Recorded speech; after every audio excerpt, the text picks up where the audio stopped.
understand, 250,000 misdemeanors is a significant number of cases. New York, Los Angeles combined don't have the number of misdemeanors that we have. Misdemeanors are direct filed by our law enforcement partners. So when you think of 250,000 misdemeanors, 40,000 felonies, that's almost 300,000 cases we have every year in a county that is plagued by gun violence. So we have to talk about our priorities. What we know in looking at all the cases that come through are felony cases. Felony cases in Cook County, about 40% of the cases are drug cases. 40%. Of that 40%, 60% of them are for possession. That's felony drug possession cases. Now, there's a lot of conversation over the last couple of years around, particularly related to the opioid epidemic, about the treatment of substance use disorder, talking about drug usage as a health issue and not a criminal justice issue.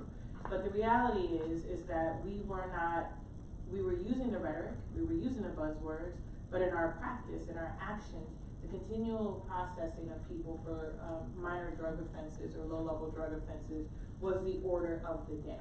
We just were doing it. In 2016, or early in 2000, I came in December 1st, 2016. In April of 2016, my predecessor had announced that the office would no longer be prosecuting most low-level cannabis cases. The reality is though when we say most low-level, it slowed down, but it didn't stop. Didn't stop at all. I want to take us for a moment of what's significant about that. When we look at the racial disparities in the prosecution of cannabis cases, African Americans were severely overrepresented in arrest and prosecution, followed quickly by Latinos. What we realize, and what the data shows, what all of you know, is that marijuana usage does not vary among racial groups. Everybody uses marijuana at the same rates. I'm gonna give you, when I say this, and I've said this before in certain rooms, people are like, are you sure? Because then it just doesn't make sense that only black and brown people are in jail for it.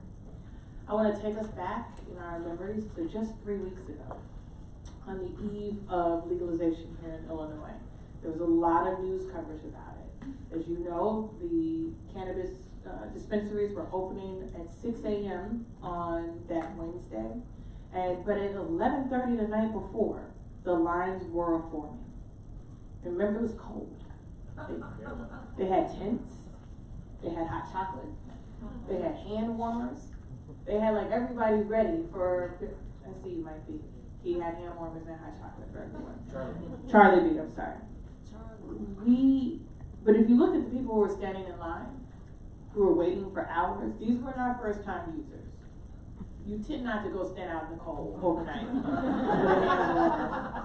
to try your first joint. You just don't. These were people who were ready.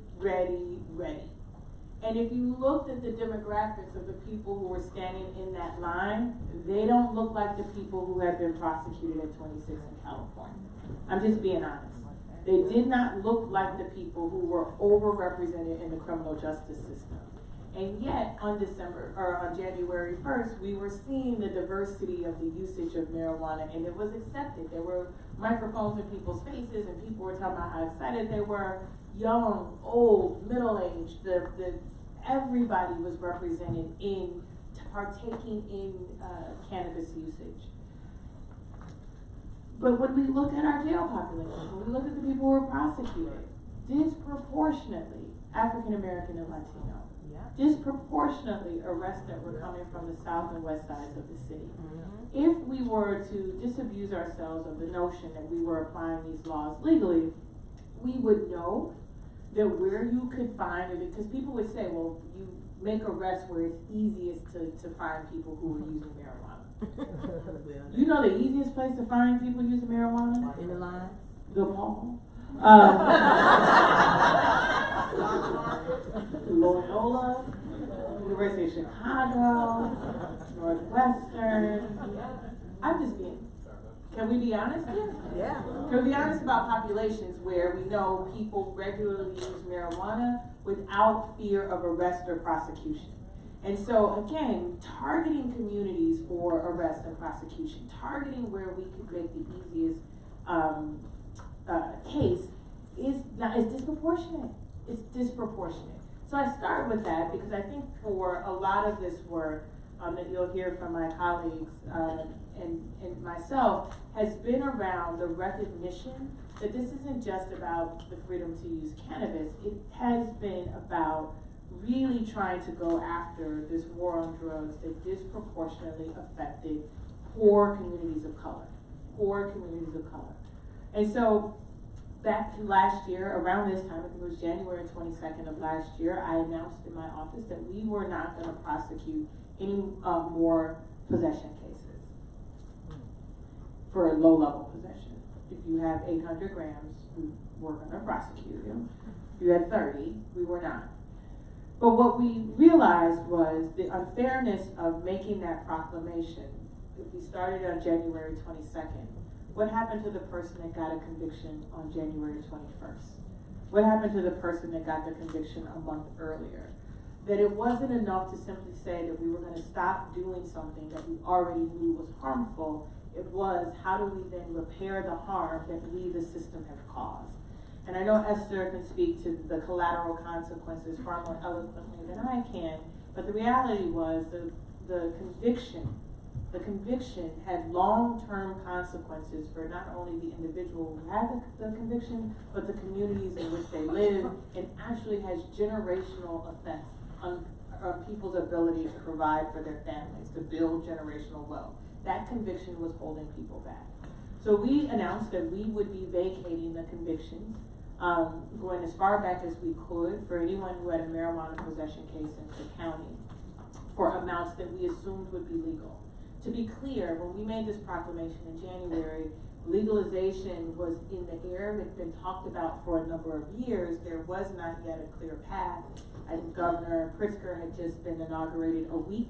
And this was our attempt to push the needle, to push the hand, to push the conversation, that if we in Cook County would stop prosecuting and vacating convictions, then the state should soon follow. We had no idea how we were going to do it, and to be perfectly honest. We believed in setting a lofty policy goal. The easy part was not prosecuting. The vacating of the convictions was the more challenging part. We partnered with a group out of California called Code for America, who we'd seen do some of this work once California had gone to legalization. And I want to be clear, that wasn't contemplated in their bill. They didn't do it by legislation, they did it by referendum. And I think everyone hopes and prays after you do that, then people will do the right thing. We wanted to do this before the legalization happened, and then was so fortunate to be able to sit at the table with the legislators. I sat with Jahan Gordon Booth, Toy Hutchinson, and others as they were contemplating this to build it into the bill. If you do stuff after the bill is done and then hopes everyone has the goodwill to come back and fix the things that were left out, you're going to see what we're seeing in other parts of the country where legalization happened and people are scrambling to figure out how they were going to vacate the records. So we got with Code for America, we started that process, and then as I said, we sat with the state legislature and had a seat at the table. We were the only prosecutor's office that had a seat at the table, not because others were welcome, they didn't want to be there. There was opposition from the State's Attorneys Association, Sheriff's Association, all the associations, in law enforcement around legalization. And so we were, because Cook is the anchor county of the state, were there able to negotiate a bill whereby we could do what we were doing in Cook County, which was vacate the records, and brought the rest of the state along with the ability for the governor to pardon records for amounts that would be legal. And Esther can talk about what that looks like. And it was pretty historic. I think what is often lost on people as we've done this, and we've only been 3 weeks into legalization, is laws change all the time. Things that were once criminalized are now legalized. That happens. What never happens is now that the thing is legal, the going back and the vacating of convictions. I don't want for us a moment to take that for granted. When you hear from my colleagues here and you hear the lift that this was, it never happens that you go back and write into the law the fix for the thing that happened before. And so it's new. It's new. And I also say that to level set. Because people are now like, well, what about? And it's like, hold up, we just started doing this. It's brand spanking new. And so on December 11th, our office filed the first motions to vacate convictions. We did 1,012. On December 31st, the governor signed the first pardons for 11,017 people to have their records expunged. And one quick point of clarification before I pass it off. In Cook County, we vacate convictions. What that means is it goes back and says that that conviction never happened. So that court order that found someone guilty is vacated. If you took a plea, it is as though that plea has been vacated. It takes you back to square one. It is as though it never happened. So the conviction is first vacated, and then the records are expunged. So that arrest record and the like are expunged. You then get a letter in the mail that tells you that your conviction has been vacated and your record is expunged. A pardon, and again, Esther, you know this far more fluently than I, is not a vacating of the conviction. The conviction still stands, but the conviction is forgiven. We have forgiven you for the thing that you have done. So in Cook County, we have a wider breadth of relief, and we did that intentionally. First and foremost, there were people, particularly those who were non-citizens, who the collateral consequences of a conviction could ultimately lead to their losing the only home that they know. And one of the things that we looked at was how could we provide the broadest possible relief, knowing that some of these convictions were being used for deportation practices. And so we wanted to make sure that we were as broad as we could possibly go. That was a tough sell for the rest of the state. So people ask, why does Cook County have one set and the rest of the state has another? We wanted something in the bill that allowed for expungement.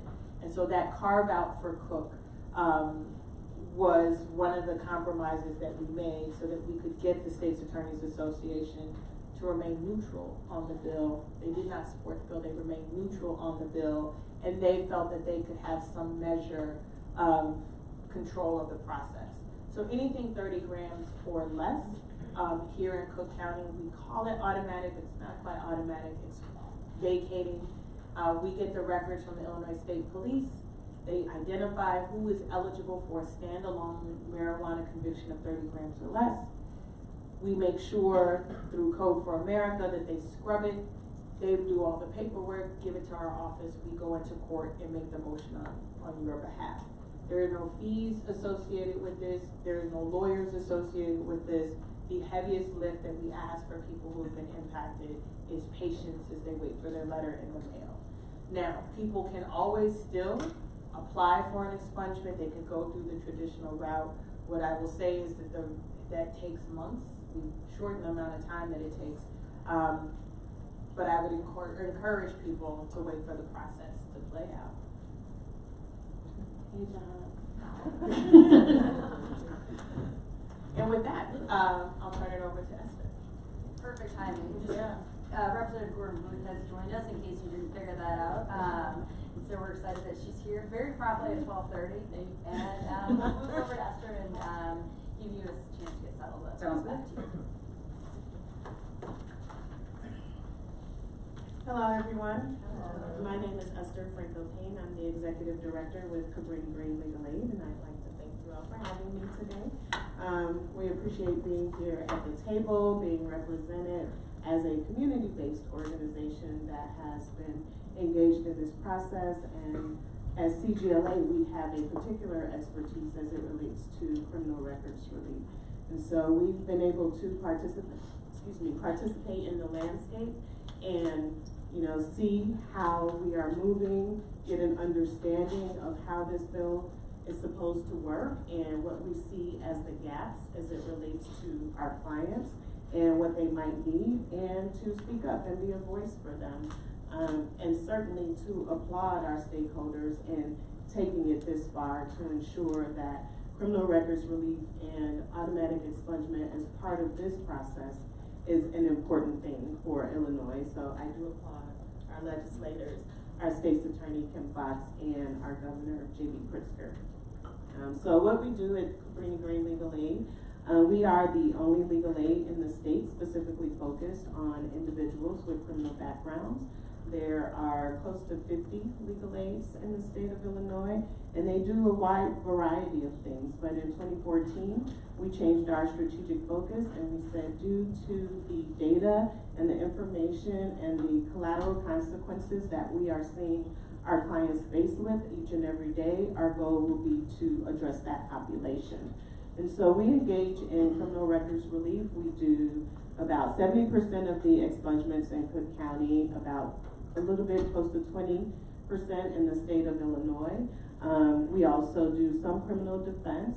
We do civil legal services, and we have a social work practice to ensure that we are addressing the comprehensive needs of our clients. So we want to make sure that no matter if you get your criminal record expunged or sealed, we want to make sure that you still are on the pathway towards access for a job or housing, education, that you are connected to your family, that you have successfully re-entered the community, etc. So we try to make sure that we are addressing all of the needs of the clients through case management and through community partnerships.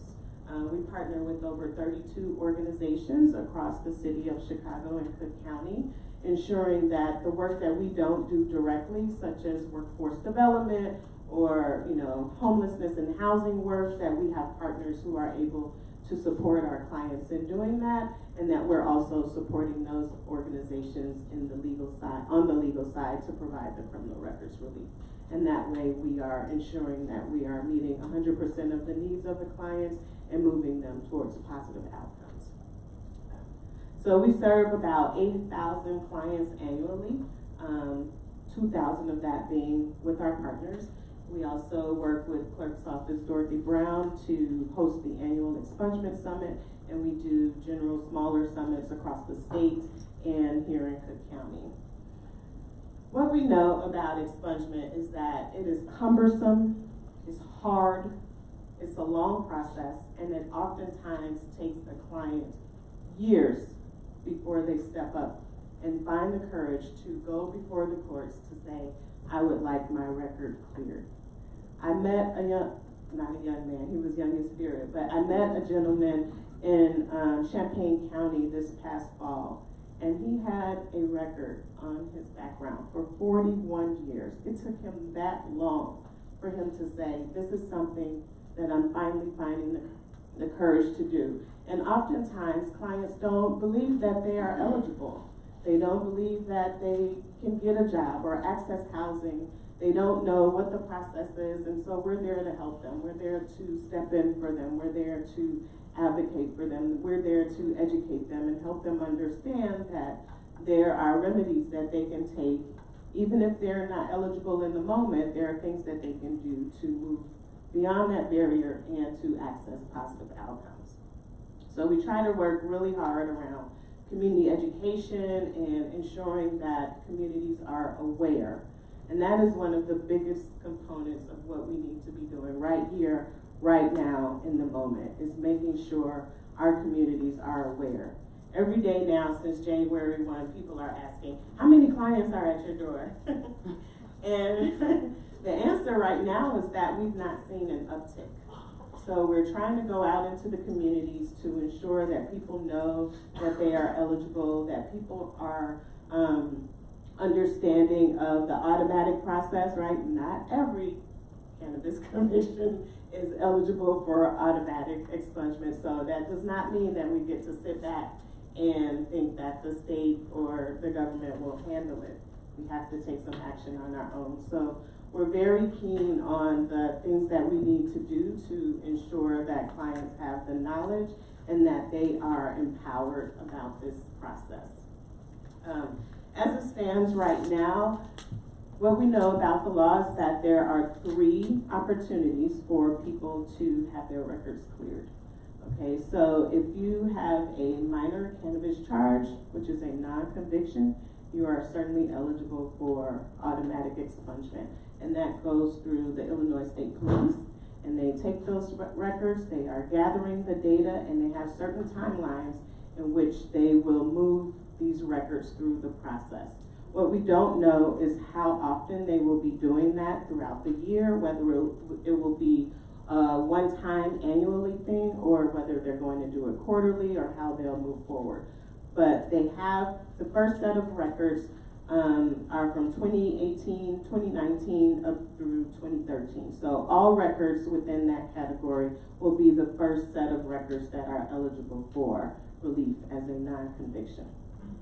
The second round of records are those that are minor convictions between up to 30 grams, I will say, up to 30 grams.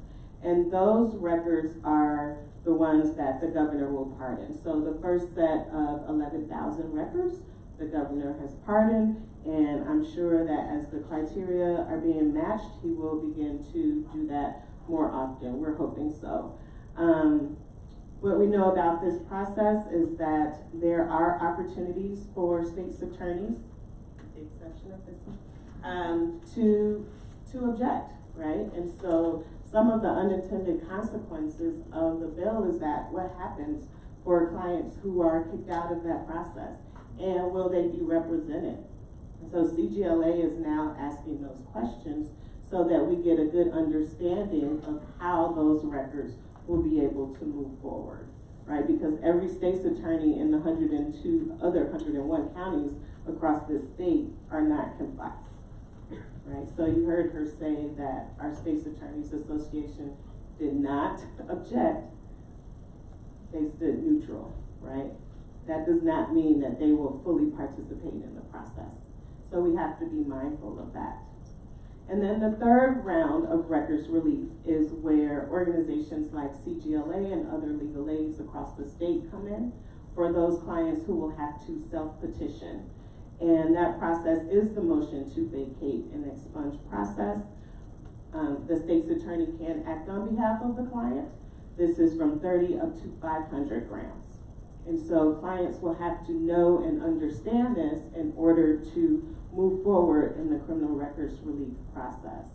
And so that is where we're really trying to educate clients, educate community, and stand ready and willing to support and serve those clients. Overall, in the identification of this process, the Sentencing Policy Advisory Council announced that 800,000 records were eligible for criminal records relief through this law. About a third will go through the automatic expungement, about a third through the pardoning process, and the last third are for those clients that will need to act on their own behalf. So that's almost about 300,000 records. That represents about 200,000 individuals. That's a lot of people. It's a lot of people to serve. There's a lot of people to educate, and a lot of support that will be needed to ensure that they are able to move forward in this process. So again, CGLA is here, ready, willing, and able. We've been working with the legislators to identify some of the gaps to ensure that proper public awareness and helping clients understand the law is moving forward. We've been working with the media very often in the last few weeks, and we are really wanting to ensure that the unintended consequences that might come out of this are minimized, right? Because we don't know. It is a test, it is a process, and patience in this process is certainly needed in order for us to get it right.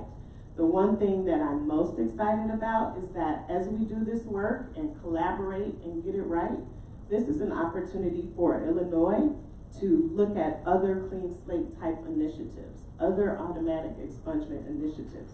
So we can start with cannabis, but we don't have to stop there. Our goal is to ensure that other low-level offenses are put forward before our General Assembly and the Governor's office to say that these are also things that we can clear from people's backgrounds, and that's our goal. So thank you again. Is this the 5-minute portion? Yes. Okay, I'm gonna put my timer on because I have a track record of going over.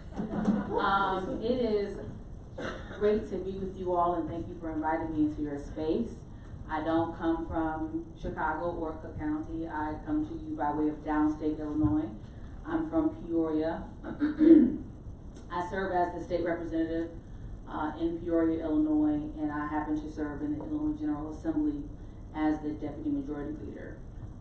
In Illinois' 202-year history, believe it or not, I'm the first Black woman to serve in that capacity. And I share that to say that we've come a long way, but we have a long way to go, right?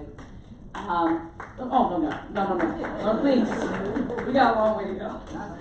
But we're taking baby steps. I share that with you because juxtapose that to me getting to the General Assembly. I came to this process as a young woman engaged and involved in the community with no political connections. My parents together did not make $50,000 a year. So I'm not someone who grew up with political pedigree that decided to run for office. And when I decided to run for office, the woman who was running against me was like the godmother of healthcare in our region. She had started the first federally qualified healthcare center. And you know what she decided to bring up? She said that I was unqualified to run for office because I had been arrested before. And I had gone to jail before, therefore I was unfit to serve in the Illinois General Assembly. So that's actually why I told you that I'm the Deputy Majority Leader, is because at the beginning of this process, I was told that I was unfit to serve. Because that was a part, that isn't who I am, but because that was a part of my journey, certainly when I went through that process, $1 million 10 years ago in politics was a lot of money. And $1 million being spent on a young woman, 26 years old, running for office for the first time in a small town was a lot to deal with. People have multi-million-dollar races all the time. I was 26 years old with no political connections, and I had this woman being fed money by the Republican Party, literally running commercials, TV ads, mailers. You're familiar? I've heard You're familiar? It is, aside from my mother dying of a massive heart attack 9 months later after I got elected, and my stepson being murdered in 2014, it was the worst experience that I had ever had in my life. It is awful to be publicly humiliated, okay? And the humiliation is because of there's shame when you have a background and when you have a record. There is very real shame, and I bear that shame. And I remember saying to myself, why did I do this? Lord, why did I put myself through this? But I won, right? I won. And so I knew that I was sent here to do something other than just hold this seat. And what became evident to me, week one, not month one, not year one, week one, what became evident to me is that I had been put out there for all the people out there who were like me, who carried that shame. And so our office would get calls constantly and consistently of people pouring their hearts out to me about what they had experienced as it relates to not being a full citizen, not being able to get housing, not being able to get a job, not being able to do the very basic things of that we all need to be able to do to have dignity in our lives. They would share that with me because they felt that we had that connection. And so we don't have a CG, we don't have a Kim Bucks, we don't have a CGLA in Peoria. And so for years, I was like the receptacle of all of these individuals who identified with me because they knew that I wasn't perfect, but I was perfect for them. Because I, like them, made a mistake at a point in my life, had certainly atoned for that, and had moved on, and had decided to do other things. That's what led me to, in my relationship with CGLA and Esther and Beth Johnson, 4 years ago, I started work through them because again, we have a legal aid. She talked about the 50 legal aids around the state, but listen, nobody, just like there's no Kim Fox, there is no CGLA. CGLA, they are monsters. They are beasts in the courtroom for their clients. Most other legal aids, they're nice. And they probably also serve on the junior league. And they go into court oftentimes, and they fight, don't get me wrong, they fight, but not like TGLA goes in with like gym shoes on, and they might take their earrings off. And that's why I get down with them, because they get down for my people. And so we started hosting these expungement summits in Peoria. It was the first expungement summit. Like Dorothy Brown, Clerk Brown is also unique. Clerks like Clerk Brown don't exist outside of Cook County. When I sat down and said that I wanted to do this expungement summit, I want to work with my state's attorney and the clerk to make sure we're all on the same page, and the sheriff and law enforcement, so that everybody's clear what we're doing here. The clerk in my area said, are we doing a party for felons? We're throwing a felon? Oh yes. We're throwing a felon party? I said, no.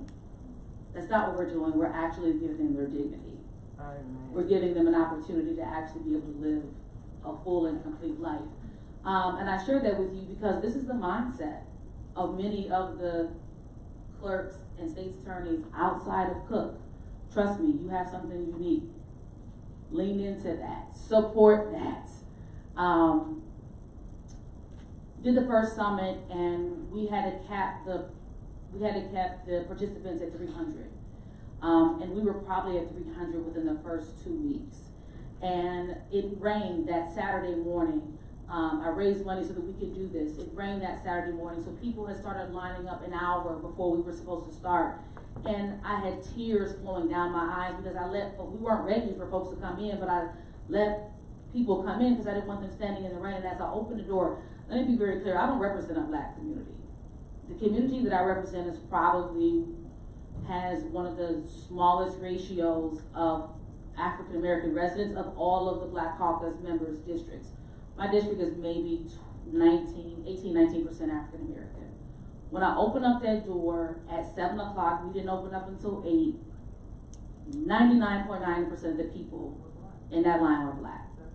And it just washed over me, and I cried like a baby all day. Because when you represent a community that does not look like you, yet everyone who's standing in that line, who's looking for relief, for expungement relief, looks like you, it hits home. And so about 6 months later, Kelly Cassidy and Heather Staines introduced the first iteration of what became the cannabis law. And I immediately went to Kelly. I said, Kelly, I have to work with you on this. I know that you're down, but I have to be comfortable that there is a voice like mine at the table. And so that's what led me to this space. It was expungement, it was social equity, it was making sure that we had the ability to create Black and brown millionaires in this space. And so that's why I showed up to this space, and what has kept me committed to ensuring that we continue to work for all the things that we strive for, is that no matter how much work we do, it always feels like it's never enough, right? It just never feels like it's quite enough. But I am at 8 minutes and 30 seconds, so I just want to. I'm actually going to ask you a follow-up question, though, so you can keep Sure. talking. What are some of the ways that you specifically work to guarantee reinvestment in the communities that have been hyper-criminalized and disproportionately impacted by policing prior to legalization? So I call that the reparations portion of our cannabis bill. We call it R3, Restore, Reinvest, Renew, R3. 25% of all proceeds of cannabis will go into this Restore, Reinvest, Renew, R3. I think people taking notes. 25% of the proceeds will go into R3. The R3 dollars will then be dispersed into disproportionately impacted areas around the state. Now, having been involved in government for a little while, I am hyper aware of the sensitivity around communities being told that they're going to get investment, that they're going to get resources, and somehow, some way, those resources never show up. And so what we did was the dollars are in ICEJA, which has had a somewhat of a past in community. But Lieutenant Governor Juliana Stratton, we felt that there was some synergies there. She understands the complexity around making sure that reinvestment goes back into these communities, and we also know that there is a different level of accountability that Juliana will have that maybe some other executive director or state agency may not have, because she is connected to the community in a way that many of these other folks were not. So specifically, there was just a level of trust there. There is an R3 board. I'm one of the members on the R3 board. So there's a statutory board that was slated by the four tops, the speaker, the Senate president, the minority spokespeople. But then there is also another board that will be comprised of community. The way that board will look, and that's still in composition, we did this via statute, so this was all intentional. I've never seen a board with intentionality look to pull in, individuals that have been formerly incarcerated, individuals, men and women, folks who are connected to community in a grassroots way, not just, and no offense to any United Way folks in here, I love the United Way too, but the folks like the United Way aren't necessarily embedded in community the way some of our other grassroots organizations are. So there is a very real intentional eye at making sure that the voices that oftentimes get left out of these kinds of conversations and tables are Come around since each of the panels have talked about different areas. Director Franco Payne, I have a question for you that I think will answer an audience question as well. You talked about some of the limitations around the types of offenses that are eligible for relief under the new Canvas bill. And CJLA obviously has been a leader in this area for decades. Can you talk about how this bill intersects with the work that CJLA is doing for those who might not be afforded relief under the bill?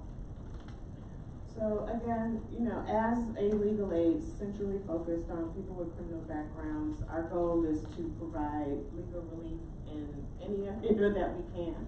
And so we do the expungements and sealings, we do clemencies, and we do alternative forms of relief, whether that be healthcare worker waivers or, whatever else is available. And one thing I forgot to mention in my earlier remarks is that we're not able to serve everybody. We certainly know that. Over 4 million people in the state of Illinois are touched by the criminal justice system, right? Whether that be having just one arrest or whether that be having served and has a person who's been incarcerated. So in that vein, because we're not able to serve everyone, we are heavily engaged in policy work, and that really is about us reaching into community and ensuring that the voices of people who have been impacted are heard. And so we have a few different tables of individuals who have been impacted by the system that are with us and walk alongside of us to be part of that decision-making table. And Representative Gordon Booth mentioned Beth and Esther, but Beth and Esther are not the people. It's the busloads of individuals who show up to give testimony, who speak to the legislators, who are heavily involved in the writing or the shaping of a bill to ensure that it really reflects the experiences and the relief that people need within community. And that's the important part, right? Because we can stand up here and sit here all day and talk about what communities need, but if they are not involved, a lot of times it's for naught. And we're not really reaching back to the people who need to be served and to the people who need to be heard. And so our goal is to ensure that everything that we do involves community and involves those voices. Representative Booth mentioned us going to Peoria to work on this first expungement summit.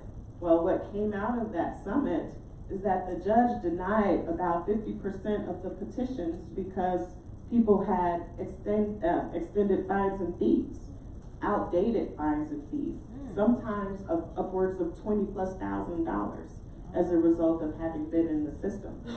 And so what do we have to do then? We have to go back and engage in a legislative fix to say that outstanding fines and fees cannot be a barrier to someone seeking relief. Right?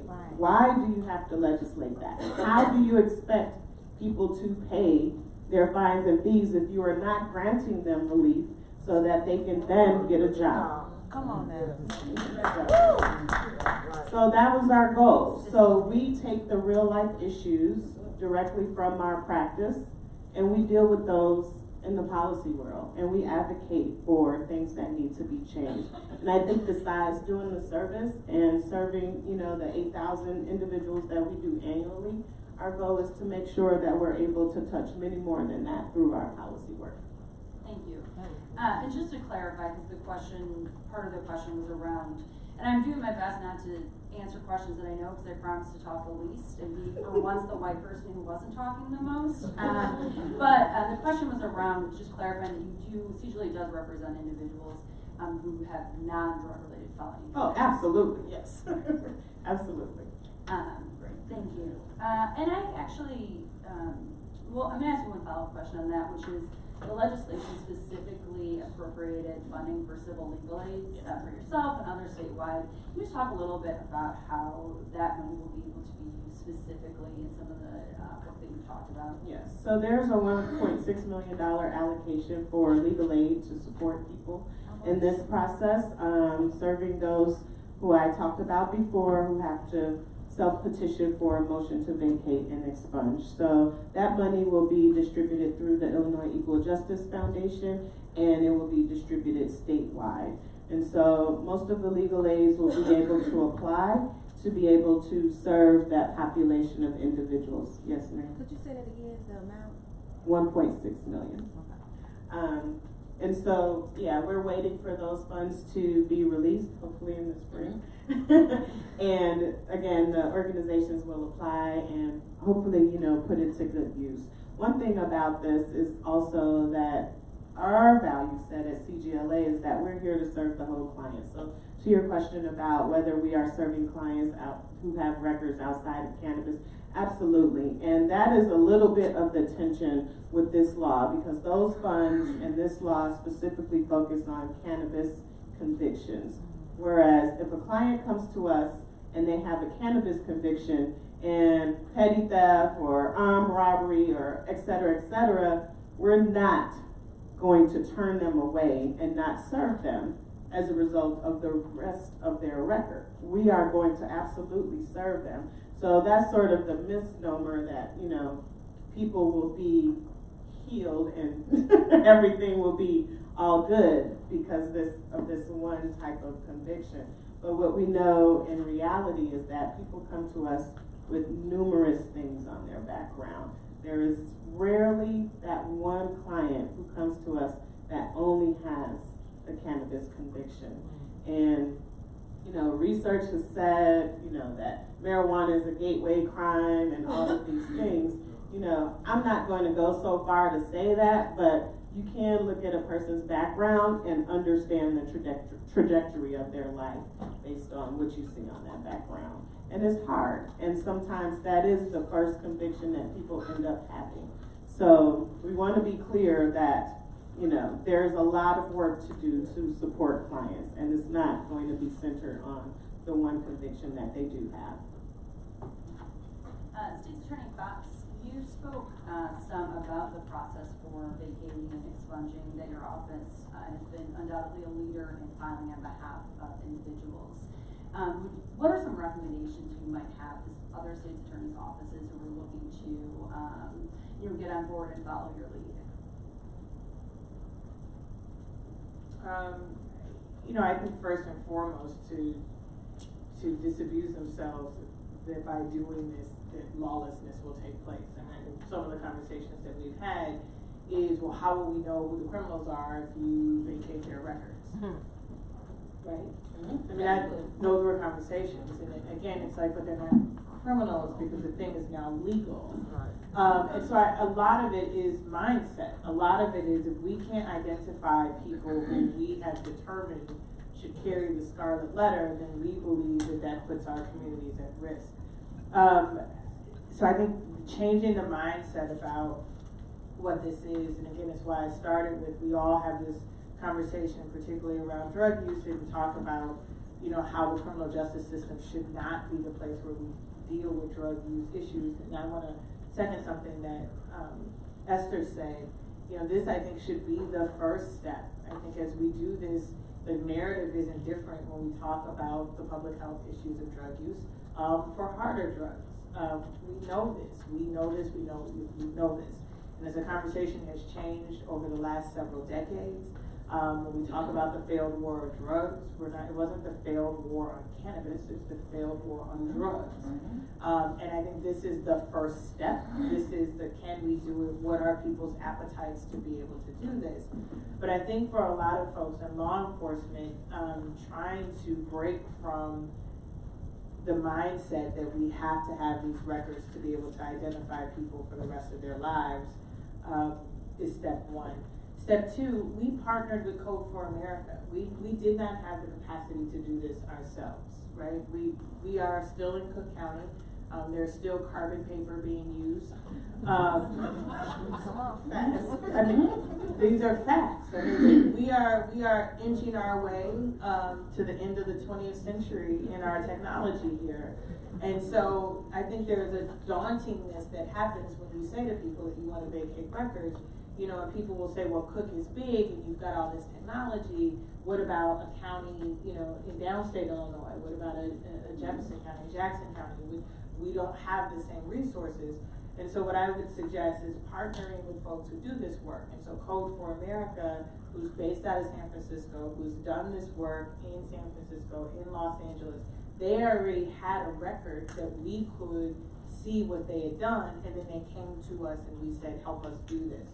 And so that's one of my biggest suggestions. We sent Code for America to the governor's office. We've sent them to other county prosecutors' offices. They've worked with the Illinois State Police.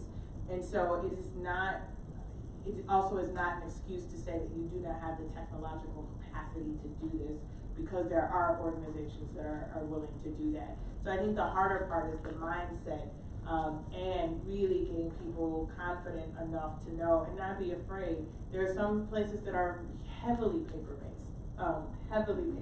So all of this, you know, is really scary. But you know, I think the biggest thing that one could do is partner with an organization that's done this work before. Thank you for that. And I realize I'm breaking the rules. I also learned how to be an attorney in the courtroom with CJLA, so we just keep breaking rules, I guess. Which is that I'm taking questions from the audience, kind of weaving them in with my questions. And to that, there's an audience question that I think just follows nicely from what you were saying. So any of the panelists can answer this question, but it's a question around, we've heard a lot about the numbers Esther spoke of, you know, 300,000 cases. State Attorney Fox has spoke some about some of the process struggles that you've had just in your office. So what can we do, or what can any of your office organizations do, or suggestions for others around streamlining this process on a broad scale? This question, I don't know where their math came from, it might be better than mine, said that they estimate 150 years to clear all cases, which I think is a little high, but I do know that we're looking at kind of a long stretch here. So if anyone can speak about just the process piece. I mean, just very quickly here in Cook, we did 1,012 in an hour. We did 1,000 in an hour. Those do the technology? That was so what the technology does is be able to take the Illinois State Police record, and they are the repository for all of the records for the state. And then they're able to put in the code, you know, the statutory code for marijuana, 30 grams or less. Then they scrub to see, to Esther's point, is there anything else that would be disqualifying? Is it attached to something else? Then they spit out a document for us. They pre-populate a form for us. So there's no one sitting somewhere like type. Like, that's not happening, right? They're able to like put it in, spit out the paperwork, and give it to us. The challenge for us was getting into court, having a call where we can stand and do that many at a time. So that's the biggest technological challenge. It wasn't in the clerk then, so we get the paperwork, we get a call. The chief judge here in Cook County, Tim Evans, has agreed to work with us to be able to have what we hope to be a weekly call. The question is, how many are we able to do in one sitting? Because on the back end of that, we still have to, there's a process of now we've got the order from the judge saying the conviction is vacated and expunged. It then goes into a back room with Dorothy Brown's folks And then they have to, there's a file that has to actually be picked up and destroyed, right? There's a destruction of records that is also a part of this that I think people forget about. Then we have to send you a letter in the mail letting you know that that part has happened. And so there are little things that we don't think about, we take for granted. There's stamps, envelopes, last known addresses. One of the biggest challenges for us is, we send the notification to the last known address that was part of your file. We have a record that we've identified from 1956. And it's how do we find, I'm sure that person may not live where they lived before. And so the struggle on the streamline piece is not so much on identifying the records. I think we have the technology to identify, to be able to generate the paperwork. It is the back end. Some of these files are in warehouses. Some of these files, and I think you can speak to that, Leader Gordon Booth, about the timelines that you put into place to have this done and why those timelines existed. Thank you for that. So when we were drafting the bill, as the only person who was at the table that wasn't from Chicago or Cook County, I felt like I had a unique voice to bring to the table, because what exists here in Cook is you have a state's attorney, Ingram Fox, who has a justice lens and leans into these issues. Chief Judge Tim Evans, same thing. You have Clerk Brown, we've already talked about her. Those are the three actors in this space, because this is still a very real process. When we say automatic expungement, it's automatic for the person that has a conviction. It's not an automatic process. Our system is not modernized in that way, so it's still a very real, cumbersome actually process to endure. And through the relationship that State's Attorney Fox led on with Code for America, I then reached out to Code for America, so thank you for that. I then reached out to Code for America and asked Code for America if they would come into Winnebago County, Champaign County, Peoria County, where I'm from, St. Clair County, and Lake County. If you just extrapolate Cook, that was about 72% of all of the cannabis convictions. And then when you then begin to pull out the counties that I just enumerated, those are counties that have large populations of Black and brown folks. And so it doesn't take a rocket scientist to figure out that those are also the places where you have high amounts of cannabis convictions. And it wasn't just, I made that guess, but then when I ran the numbers through SPAC, that absolutely was the case. And so what's now happening is there has to be an alignment in all of these counties with the chief judge, the clerk, and the state's attorney. And again, you all in Cook, you are very blessed, because nowhere else in the state are all three of those actors in alignment to do this. Now, what the next step to that is, that's where community comes into play. That's where communities have to mount up. Like, you have to make sure that your state's attorneys, and guess what? Just about every state's attorney in the state, if I'm not mistaken, they're all up right now, right? Like they have 4-year cycles. So if they have an opponent, they're up in 2020. I have a state's attorney in my area. We're working on her. She's not Kim. She never will be Kim. Because the reality of it is, as it relates to this space, most people come into this space with a justice lens, with a particular experience. Rather, it is their own experience or something that connects them to this space.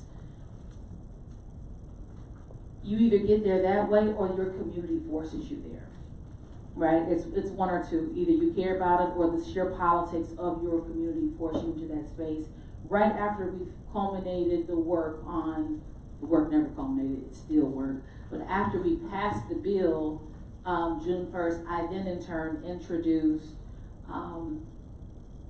a clean slate bill to basically take the same process that we had embarked upon as it relates to cannabis, to begin the conversation to figure out how we're going to do this across the board. Clearly, there's going to have to be a significant investment in infrastructure, and I've been in conversation with the governor's office and how we can use the capital construction plan as the down payment to then paying for the as a down payment to pay for the infrastructure that's necessary in order to take many of these antiquated counties into a much more modernized process as it relates to automatically expunging people's records. And they are certainly, they've been very open to it and excited about this road and journey that we're gonna go down. But clearly the work that's happening as it relates to cannabis, it has been sort of the nose under the tent that's giving us this opening to be able to have this conversation in a real and robust way. So that is how I see this being able to be sped up. It's really through automatically expunging and the education of people knowing that this is something that they have to demand from their, that they have to demand if it is to happen in their community, if their state's attorney isn't stepping up to the plate to lead in this space. Thank you. You spoke a bit about the R3 program, Representative Gordon Booth, which is integral to this bill. And can you, we had a question on it, can you just go through what are the 5 grant areas of the R3 program? Okay, we'll give it a line. Briefly. Yep, reentry, legal aid, community and economic development, education, and violence prevention. Passed. I'm some notes. On a bill that you spearheaded. Yes. On the community. 691 pages, a lot to remember. And I think too, I will just say, I think sometimes there's a misconception that this like all happened this year. Representative Gordon Booth and her colleagues have been working on this for years leading up to this, so. And real quick, there's a young lady in the audience with a black fur hat with the red glasses on, so she's not to be missed. Her name is Marshanta Wilkerson.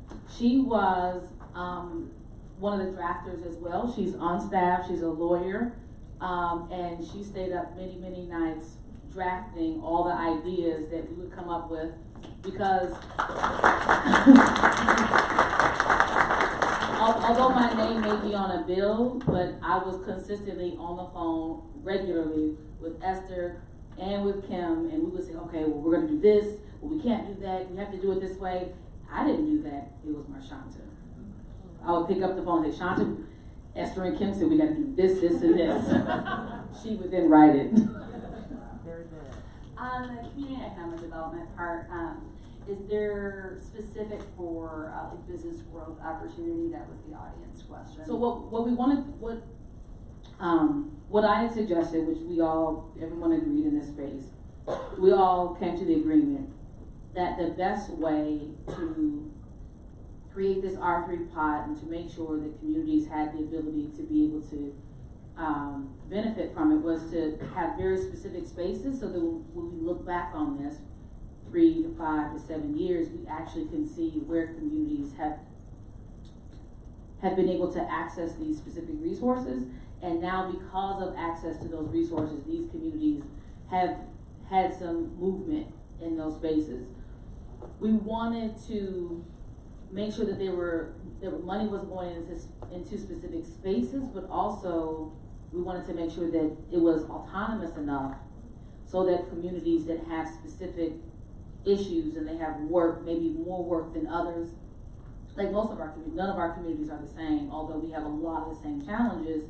You may have a community that has some really cool economic development stuff going on and really could just use a significant boost that would be from R3 that would really take the synergy that's already happening in that space to really take it to the next level. You may have another community that doesn't have any of that stuff going on, because what they really need is they need folks to be able to get jobs, but their folks there's a high population of individuals coming home from the Department of Corrections, and they may need more reentry work in that community. They may not be at the community economic development phase of that process yet. So we wanted to keep it autonomous enough so the communities could decide for themselves what it is that they need, but also still specific enough so that when we do take the look back on this, we can show some specific and significant growth. Because what I will tell you is that there are people that do not want this pot of money to exist.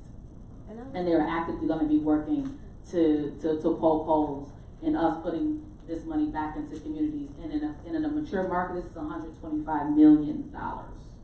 So So that R3, is that across the board for the state of Illinois or just Peoria? It's across the board, it's statewide.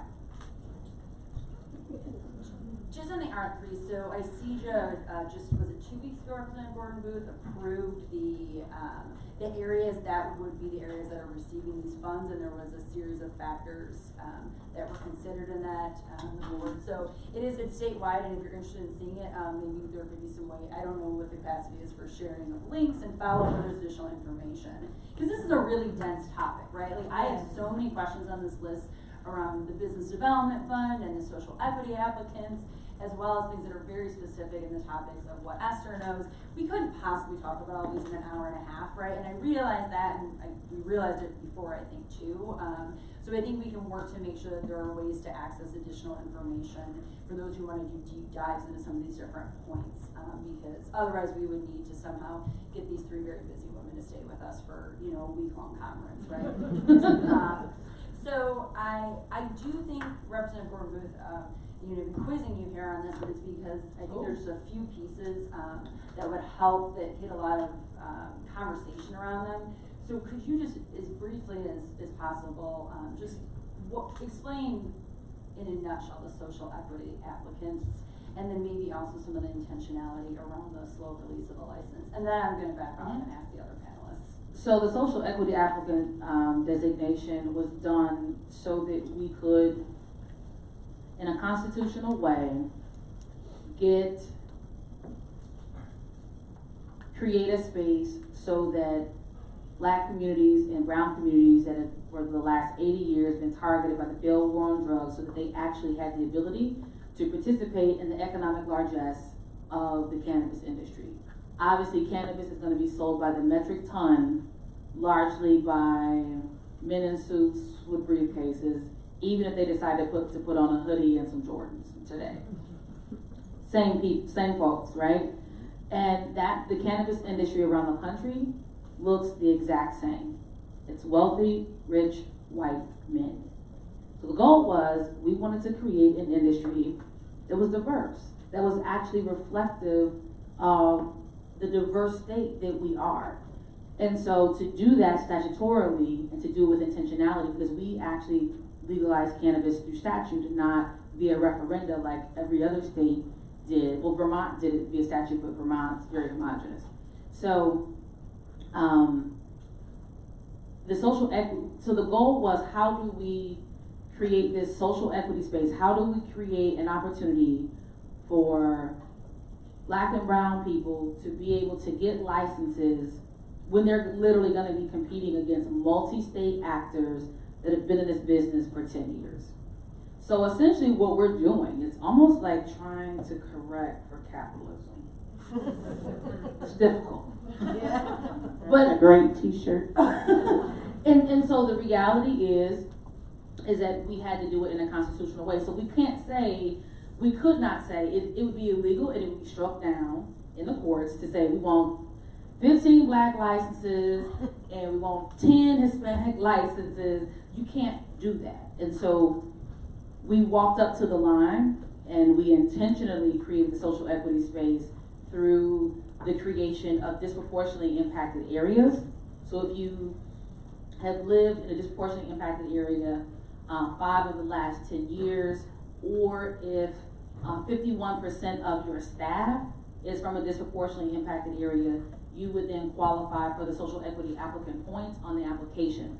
The points, what we also did was we heightened the amount of points on the social equity portion of the application so that you couldn't just ignore those points. So what we have seen historically, so like if you look at procurement within the state, specifically Black people do less than 1% of all state spend. It's abysmal. It's absolutely disgusting. If you look at the CMS application, there are points for diversity, but the points are so minimal that people just skip over it, right? So we wanted to make the threshold. So as it relates to what points are allocated for, social equity is only second to security. It's right there on the same, it has the same amount of points as your business plan. So we wanted folks to know in the door, this is important. This is not this isn't business as usual. This is not something that you're going to just be able to skip over. So that was the intention in creating that social equity space. What we also did in February of 2019 was we put some money together and we ran a demand study. And demand studies, they just look at the demand in the market to be able to discern basically what the market would be able to bear as the market exists today. And what we were able to identify was that based on current capacity, the individuals that were currently in the market would only be able to meet at maximum 45% of the capacity. So when you see on the stage that like nobody has flour, we knew that, like as we were drafting the bill. So what we did do was that we, created the social equity applicant space, but then what we also did was after year one, so after 1 year, there will be a hard lid. There is an intentional slow rollout to all of the cannabis, licenses in order to be able to ensure that there is diversity in the space. First year one, there will be a hard lid on all licenses. We will go out for a disparity study. After you run a disparity study, then constitutionally, you then can say there need to be this many Black applications, Hispanic applications, woman-owned business applications, but that's the process. You have to do the disparity study, and so there is a hard lid that's going to go on all licenses after year one to be able to do that. And we need the rollout to be slow, because if you don't have slow rollout, then what you have is you have a bunch of promises and you have a market that's already oversaturated. So the intentionality around moving this in the way that it's happening, and the fact that you may have a friend or a cousin who can't find a joint, it is what it is. And it has to be that way. In the legal market, you might not be able to find a joint. But that's intentional, because the goal is to ensure that there is still market space for equity applicants as they're coming in. Are you saying year one after legalization, after 2020, or from when the first permits can? So January 1st, 2021, hard lid. Okay, thank you. Yep. We have about 4 minutes, and there are two things that I think are important for us to cover. So we may not get to all of the audience questions, and one of them is if maybe Director Franco Payne or State Attorney Fox, if you could just high level, just a few points on some areas where, although cannabis is now legal, that people should be paying attention and aware that there could still be very serious negative consequences. I think we, as CGLA, have seen a few studies that have come out of the other states, one being the arrest rate spiking amongst 18 to 24-year-old Black youth, And so we certainly want to be mindful of the unintended consequences to ensure that the very people that we serve every day are not being shaken down, as Kim has said 3 times in this conversation, for something that is now legal.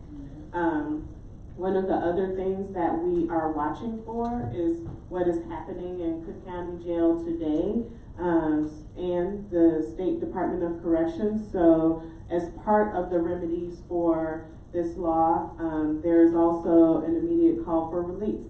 But we're not sure yet if everyone who has been in prison for cannabis convictions have been released. So we are watching that.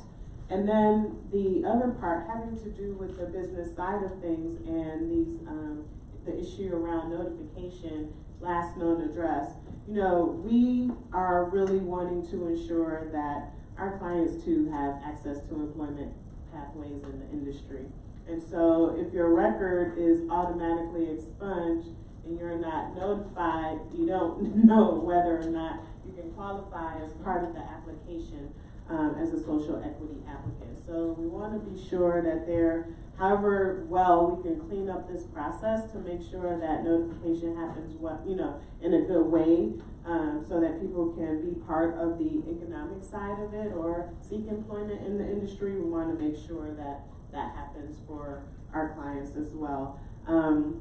There are lots of different job pathways in the industry that don't just have to do with growing or, being, an owner of a dispensary. And so even in those other sectors within the industry, you still have to prove yourself to not have a background in some respects. Like there's due process there, but they still are reviewing backgrounds.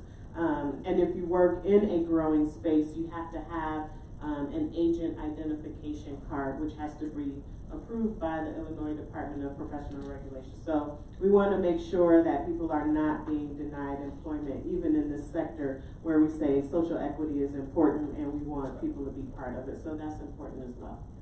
And very quickly, I think people should know that view cannabis use like you view alcohol use. And I think one of the things that I hear all the time, but it's legal, because I did say it 3 times. It is. But there are places and spaces in which you can consume. You're not supposed to consume in a public space. You can't consume while driving. Think of it as alcohol. CHA, public housing, for everyone to remember that cannabis use is illegal under federal law, and so if you live in federal housing, it is still prohibited.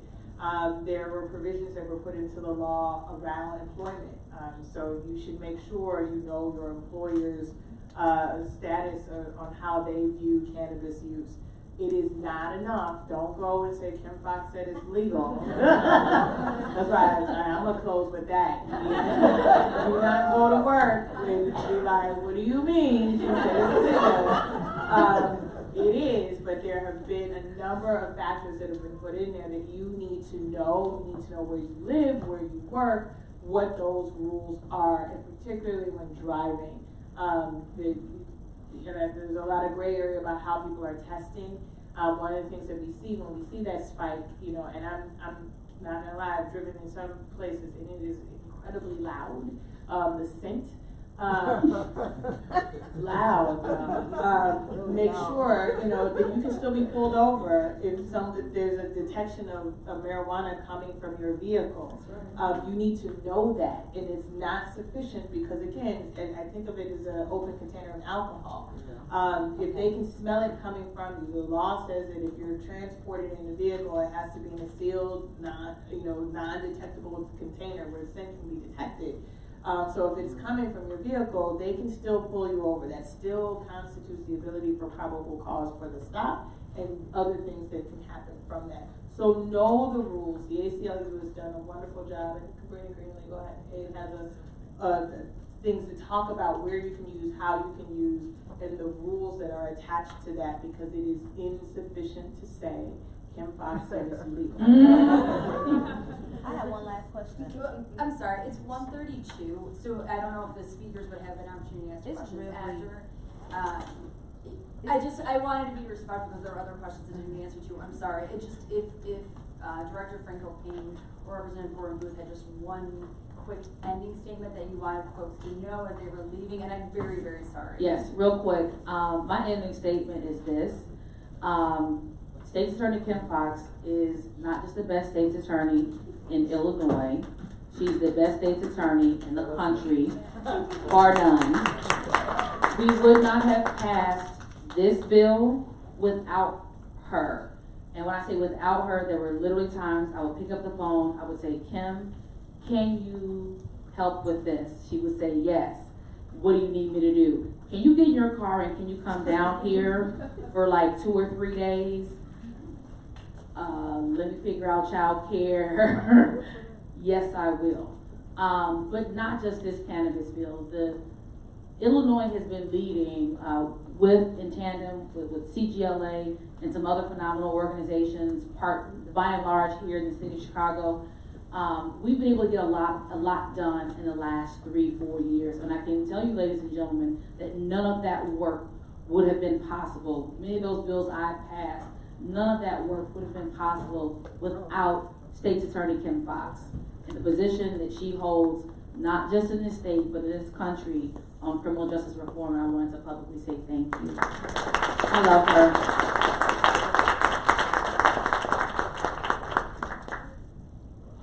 Well, thank you time, I wanted to mention one quick thing. There's a lot of stuff that we didn't get to. I know lots of questions. There were some resources mentioned. We'll send out a follow-up email. So if you registered for this event on Eventbrite, we'll use those email addresses. If you just popped in today, make sure that you give us your email address and we'll be able to send you those resources, okay? Thank you.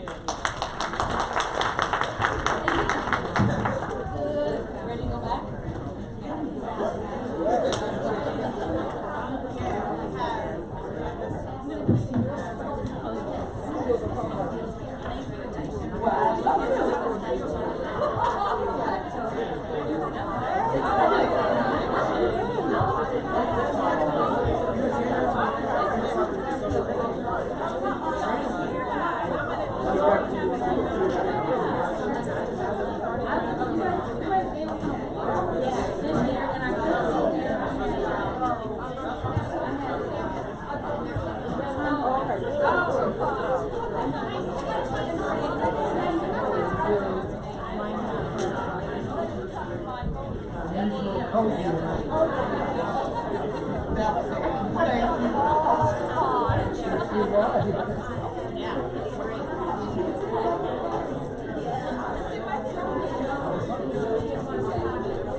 Yeah, I talked to him before and spoke to her.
So you doing something with Tony D on this Wednesday? Come on, yeah.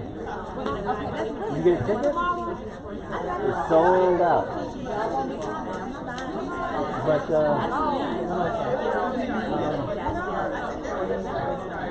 I've been tasked with two projects in community.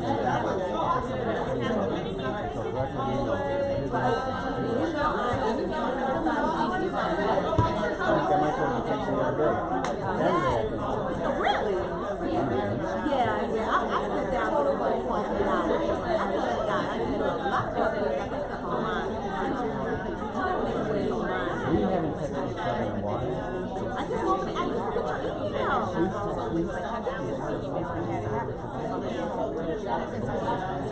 Okay. You ready for it? Yeah.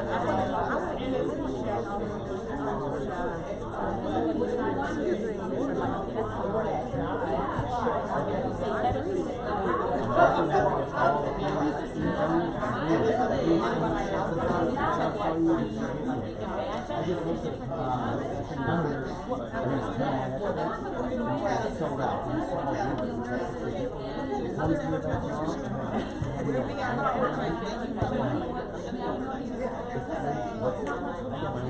website and people are helping me with marijuana health funding and Chicago cannabis.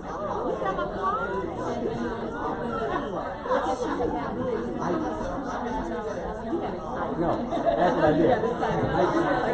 Listen, this morning, I was drinking my coffee, and I'm going to my baby shower, and I go like this. When Tracy is speaking, I had your card in my hand this morning. I'm like, call me up. And I looked at him and I was like, and then I'm like, you know what I remember? I was like, that's what I remember. That's what I remember. So I had I even registered this on Richard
I'll send you a write-up about it. I wrote it for my office. and you teach the class, and it's like, I have Courtney's information.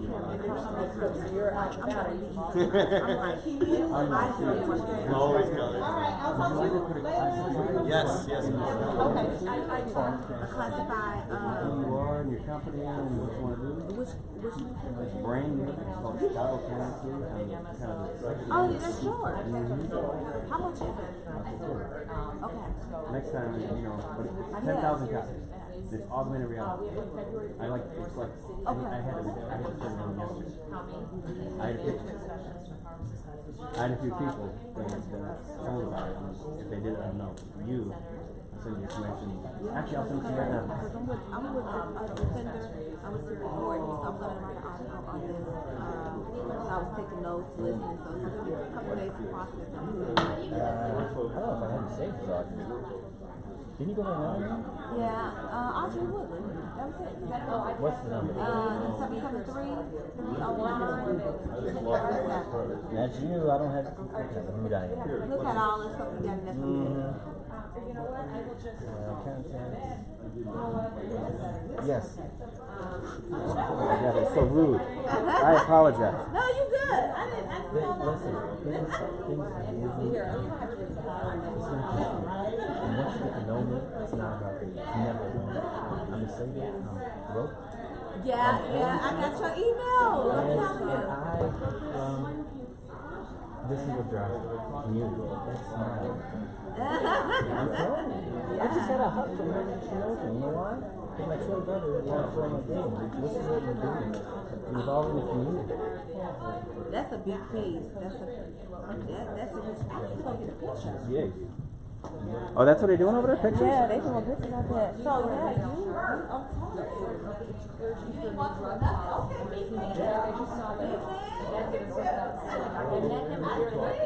Yeah. I have lots of time to talk on Friday, and I'm doing a series of events, so it might be that there's overlap in what we're doing, because I have my calendar that's very busy. So if I can do the next couple of weeks, but there's a huge amount of April 3rd and 4th in Illinois, Kansas, and I'll just start.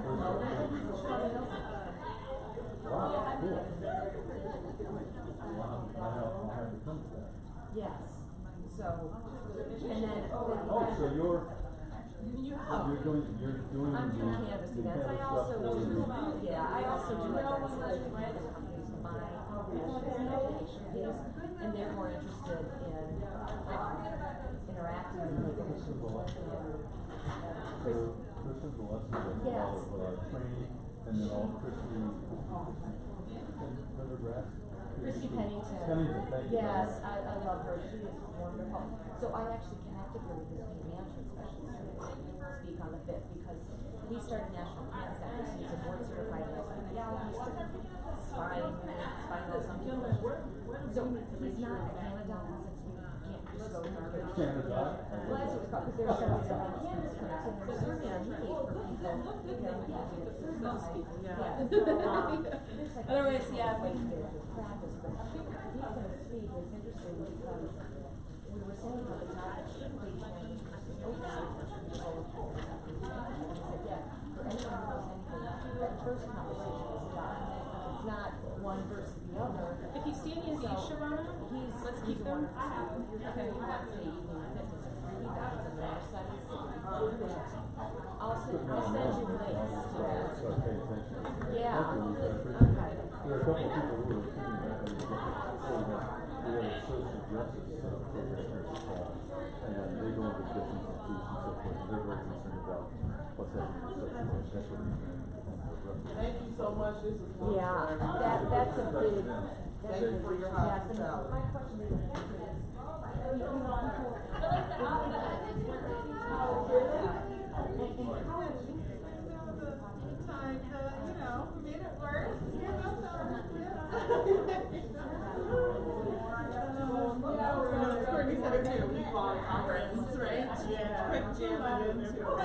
yeah, and at some point I said, do I have enough material in these questions? Oh my gosh. That was a foolish thought.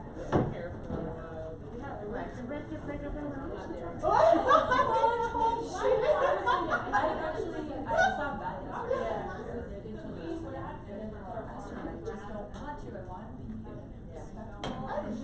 You're like, who's that? I feel familiar with you. At one point, I did slip up and call you Esther. I was like, Director Frank Copain, that's who you are. Thank you for that. It was very nice to see you. Okay. No, I hear you, we'll work together.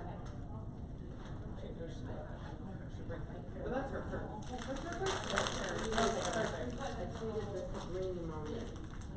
So now where are you now?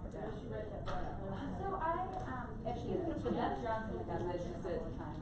And CJLA is a beast in the courtroom. I'll show you. Started our own small. Yeah, I love that moment. That was So great. what's the, oh, you're just on there. No, I have access to our LinkedIn, that's all, I can post something, we can look and I can show you which one, you can decide which one you like best for the official.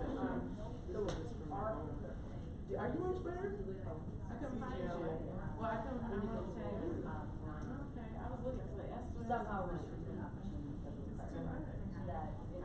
I don't use Twitter often, just with these politicals. I know they like to. I read them, Share from them. the CJLA account, but I don't do much. I don't even, I mean, I tag CJLA and all that, but professional, but I put it on my Instagram, Facebook,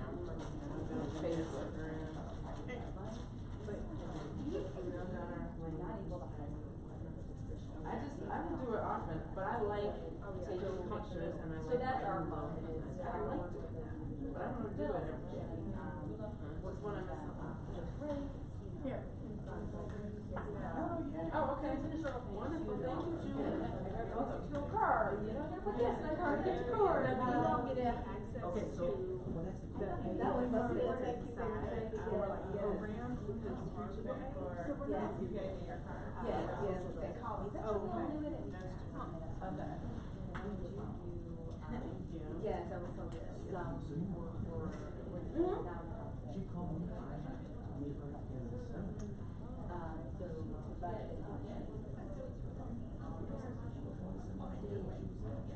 Long way. When you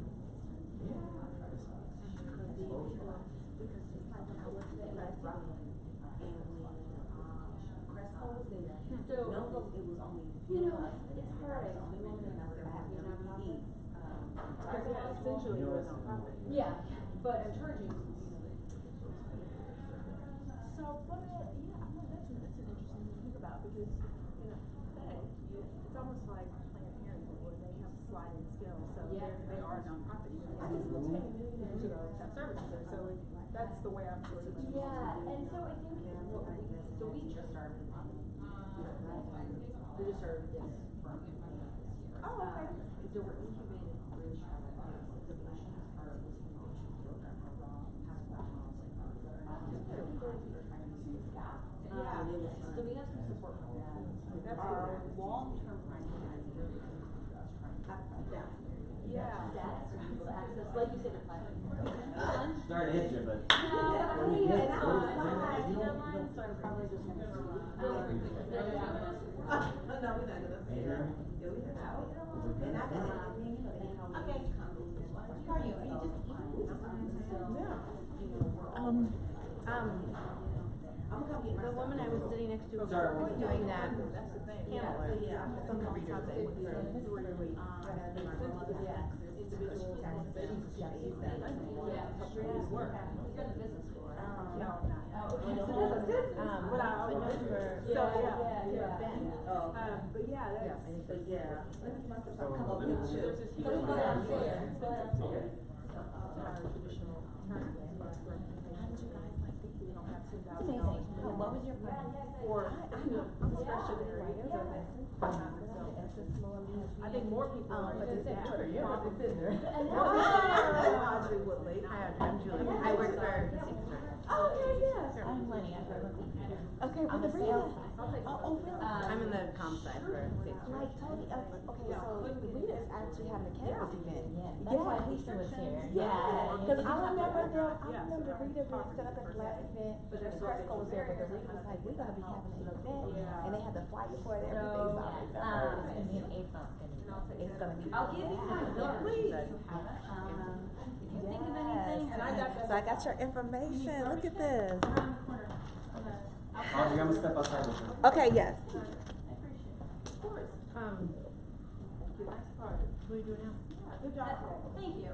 And well, I'll tell you this too, I designed that card where when we were looking for saving on money, I was like, we're not gonna hire a designer, I'll do it. Thank you, I appreciate it. It's got those corners. Yeah. It was very nice to meet you. My platform, thank you.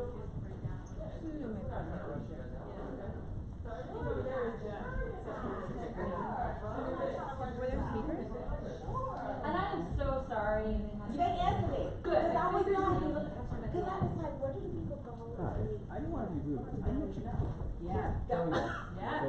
You know, it's like always having $1 million and it's there, but you don't know. You want to see? So. Yeah, you Sorry. didn't know. I'm Charlie. I'll say hi to you too. Hi, I'm Lenny. Hi, Lenny. So that was kind of like my question. I figured I had Maybe. common